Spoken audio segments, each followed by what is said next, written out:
শুধু একটি দলই ডিসেম্বরে নির্বাচন চায়। ২৯ মে জাপানের টোকিওতে অনুষ্ঠিত ৩০তম নিক্কি ফোরামে ভাষণ দেওয়ার সময় এই মন্তব্য করেন অন্তর্বর্তী সরকারের প্রধান উপদেষ্টা ড. মোহাম্মদ ইউনুস। তিনি বলেন, কিছু রাজনীতিবিদ ডিসেম্বরে নির্বাচন চাচ্ছেন, তবে আমরা চাই না যে দেশকে পুরনো প্রতিষ্ঠানগুলোর বর্তমান অবস্থাতেই রেখে দিই। সংস্কারের মাধ্যমে ভালো কাজ করতে চাইলে নির্বাচনের জন্য আমাদের আরও ৬ মাস অপেক্ষা করতে হবে। ড.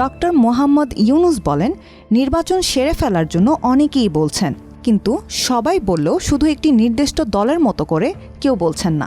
প্রশ্নোত্তর পর্বে তিনি বলেন, সরকার বিভিন্ন প্রতিষ্ঠান, নীতি, বিচার ব্যবস্থা ও অন্যান্য ক্ষেত্রে সংস্কার করতে চায়। আমরা নতুন প্রতিষ্ঠান, নতুন নীতি তৈরি করতে চাই। পুরনো ব্যবস্থায় ফিরতে চায় না সরকার, যেখানে মানুষ হত্যা করা হতো এবং বিচার ব্যবস্থাকে একটি অস্ত্র হিসেবে ব্যবহার করা হতো।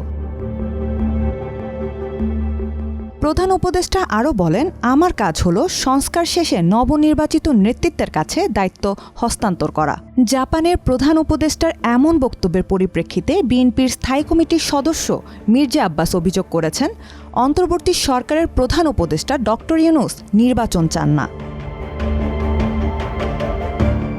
বিএনপি প্রতিষ্ঠাতা জিয়াউর রহমানের মৃত্যুবার্ষিকী উপলক্ষে রাজধানীর শেরেবাংলা নগরের জিয়া উদ্যানে তার সমাধিতে শ্রদ্ধা জানাতে গিয়ে তিনি বলেন, নির্বাচন নিয়ে বিএনপিকে দোষারোপ করা হচ্ছে। যদি ডিসেম্বরের মধ্যে নির্বাচন না হয় তবে বাংলাদেশের জনগণ এই নির্বাচন আদায় করে নেবে, নইলে দেশের ভৌগোলিক অখণ্ডতা থাকবে না।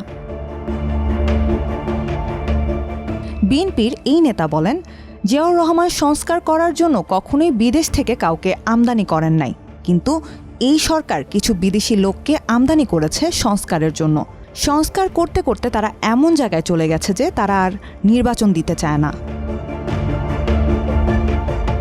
মির্জা আব্বাস আরও বলেন, ইউনুস সাহেব জাপানে বসে বিএনপির বদনাম করছেন, একটু লজ্জাও লাগলো না। তিনি বলেন, একটি দল নির্বাচন চায়, আমরা বলতে চাই একটি লোক নির্বাচন চায় না, সে হলেন ড. ইউনুস। তিনি বলেন, জুন মাসে যদি নির্বাচনের কথা বলে, এই নির্বাচন কখনোই বাংলাদেশে হবে না। সুতরাং নির্বাচন যদি করতে হয় ডিসেম্বরে করতে হবে। বাংলাদেশের জনগণ নির্বাচন আদায় করবে, নইলে এদেশে ভৌগোলিক অখণ্ডতা থাকবে না।